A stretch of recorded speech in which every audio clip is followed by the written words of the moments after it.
చెన్నూరు నియోజకవర్గంలో గత బీఆర్ఎస్ సర్కార్ ఎటువంటి అభివృద్ధి పనులు చేపట్టలేదన్నారు ఎమ్మెల్యే వివేక్ వెంకటస్వామి. లక్షల కోట్ల అప్పులు చేసి గ్రామాల్లో రోడ్లు, సైడ్ డ్రైన్లు కూడా నిర్మించలేదన్నారు. ఏడాది కిందట కాంగ్రెస్ అధికారంలోకి రాగానే 6 గ్యారెంటీలను అమలు చేస్తోందన్నారు. అందులో భాగంగానే ప్రస్తుతం అభివృద్ధి పనులు చేపడుతున్నామన్నారు వివేక్. అర్హులైన వారికి ఇందిరమ్మ ఇళ్లను ఇస్తున్నామన్నారు. పేదలకు ఇచ్చిన మాట కోసం సన్నబియ్యం పంపిణీ చేస్తున్నామన్నారు వివేక్. మంచిర్యాల జిల్లా చెన్నూరు నియోజకవర్గంలో జై భీమ్, జై బాపు, జై సంవిధాన్ యాత్రలో పాల్గొన్నారు ఎమ్మెల్యే వివేక్. మొదట బత్కులపల్లెలో గ్రామస్తులతో కలిసి పాదయాత్ర చేశారు. తర్వాత జైపూర్ మండలంలోని కుందారంలో మహిళా భవన్ ప్రారంభించారు. ఆ తర్వాత అదే గ్రామంలో ఎడ్లబండ్ల పందెం పోటీలను ప్రారంభించారు ఎమ్మెల్యే వివేక్ వెంకటస్వామి.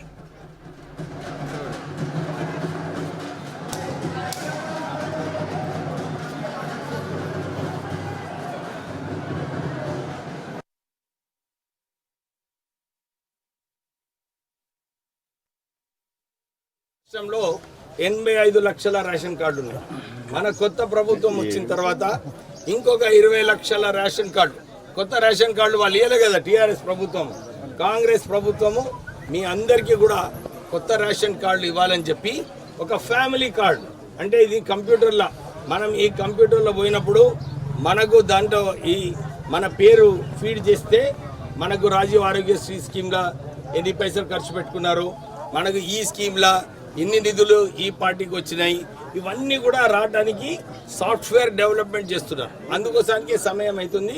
కానీ మనకు నెల రోజుల్లో లోపలనే అందరికీ కూడా ఫ్యామిలీ కార్డ్స్ వస్తాయి. ఎవరైతే పెండి చేసుకున్నారో వాళ్ళు పోతారు. కోడళ్ళు వచ్చిన వాళ్ళ ఫోటో కూడా దాంట్లో ఆ ఫ్యామిలీ కార్డులో ఇంక్లూడ్ చేయబోతున్నాయి. సో మనకు చాలా మంచి ఇక ఫ్యూచర్లో ఈ ఫ్యామిలీ కార్డు ద్వారా మనము పని చేసుకోవచ్చు.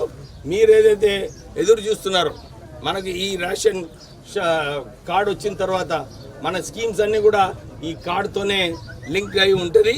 సో మీరందరూ కూడా భయపడేది అక్కర్నే లేదు. ఎవరైతే నిజంగా అర్హతలు ఉన్నారో వాళ్ళందరికీ కూడా ఈ స్కీమ్లు లభిస్తాయి.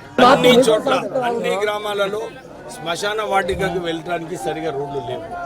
ఇక్కడ కూడా మన ఉత్కపల్లిలో సుమారు 20 లక్షల రూపాయలు అవుతుందని చెప్తున్నారు. దీన్ని ఈజీఎస్ లో తీసుకుందాము. జంగల్ రోడ్ తక్కిన గ్రామాలలో కూడా చాలా చోట్ల నేను ఈ గోదావరికి పొన్నికే నాగాపూరు, నారాయణపూరు, మన పొక్కూరు, ముత్తరావుపల్లి అన్ని చోట్ల కూడా నేను ఈ ప్రపోజల్ పెడుతున్నా. శ్మశాన వాటిక కొనికే సరైన రోడ్ ఉండాలి. మనము వారికి గౌరవించాలి. ఎవరైతే చనిపోయినారో మంచిగా పోయి మనం కార్యక్రమాలు చేసుకోవడానికి శ్మశాన వాటికలు కూడా ఈ సంవత్సరం నేను మంచిగా చేస్తా చెన్నూరు నియోజకవర్గం.